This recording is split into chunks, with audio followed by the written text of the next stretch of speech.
Hi friends అందరికీ మరి మనం ఎలక్ట్రికల్ బేసిక్ వర్డ్స్లో మరి ఈరోజు మనం చెప్పుకోబోయేటువంటి వర్డ్ ఏంటంటే వోల్టేజ్ గురించి తెలుసుకుందాం.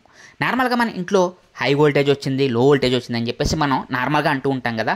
అసలు వోల్టేజ్కి సంబంధించినటువంటి డెఫినేషన్ ఏంటో తెలుసా? ఎలక్ట్రికల్ టర్మ్స్లో potential difference across any 2 points is called as a voltage అని చెప్తూ ఉంటారు. అంటే ఏంటంటే ఏదైనా 2 పాయింట్స్ మధ్య ఉన్నటువంటి ఆ యొక్క పొటెన్షియల్ యొక్క డిఫరెన్స్నే వోల్టేజ్గా తీసుకుంటూ ఉంటారు.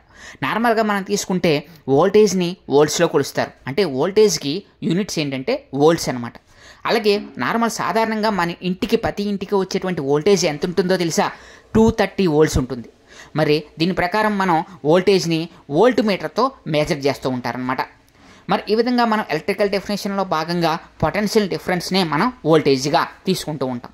మరి మీకు మరిన్ని ఇలాంటి ఎలక్ట్రికల్ సంబంధించినటువంటి నాలెడ్జ్ కోసం వెంటనే మా ఛానల్ సబ్స్క్రైబ్ చేసుకుని పక్కన ఉన్న బెల్ ఐకాన్ క్లిక్ చేసేయండి ఫ్రెండ్స్.